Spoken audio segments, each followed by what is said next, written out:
there is the power of intention. And I've investigated this from every angle in my book, The Power of Eight, and elsewhere. There's also a group effect. There is what scientists like to call collective effervescence. Something magical happens with a group. But the key piece here, the real key piece, is altruism.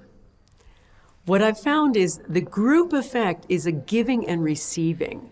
And a lot of people actually have better effects. Their own lives begin to heal when they get off of themselves and start intending for someone else. I discovered this when I wanted to really study these groups for an entire year. This was the first time I ran what has become my Intention Masterclass, which I run in the beginning of every year, and it lasts for an entire year, where I teach people, but then I put them into groups for an entire year. And they're meeting virtually, because these are people from all over the globe. What I discovered in the first one was that initially people had some amazing healings. You know, we had somebody with lifelong suicidal depression ask his group to intend for him to find the cause. And this was a guy who was a clinical psychologist and an integrative specialist, so he'd tried everything in the book. So his group started intending for him to find the cause of his illness, and it suddenly popped into his head to see a Chinese herbalist. And that guy determined that one of his liver filtration systems wasn't working. And with that, Mitchell had that sorted, and he overcame his lifelong depression. We had plenty of cases like that, people getting financial windfalls, getting new dream jobs when their careers had been stuck, but a few people weren't getting anywhere. One of those was a woman called Andy. Andy was going through a divorce. She had 2 small kids, and she needed to get a new job. Very talented in marketing, very talented coach, and she couldn't get a job, no matter what she tried. So we were going through a lot of things with her, me and her group, and finally I was exasperated, and I just said to her, Andy, just get off of yourself. Just start intending for someone else with, who's in a worse situation than you. So she did. She started intending for this young boy who would try to commit suicide, Luke. What she discovered was even more amazing than what had happened to Luke.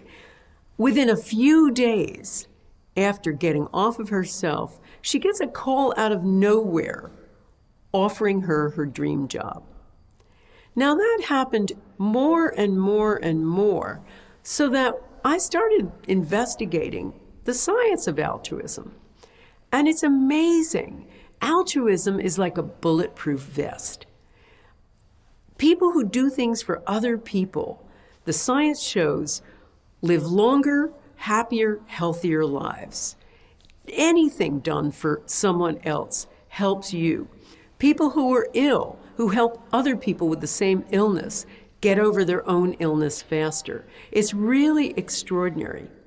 But the thing that really, really clinched it for me was a study looking at 2 groups of people. One group lived what we'd all consider the good life. They had loads of money, they were going on lots of vacations, they were just living, they were pleasure seekers, they were living the dream. When scientists look at their immune system markers, they found that they were terrible. These people were going to drop like flies. They were going to be dying soon of any one of a number of degenerative diseases, heart disease, diabetes, Alzheimer's. Then they looked at another group that weren't as affluent, but were living a life of service. These people were going to live forever. Their immune systems were so robust. They were going to live long and healthy lives. And that, to me, really spoke loudly about the power of getting off of yourself. The power of avoiding what we all think about with personal development now, which is the self-help movement. Just think of those words for a while, self-help. It's so focused on the self, and I think can be something really toxic about that. What we really need to do is start working on other help if we really want to improve our own health.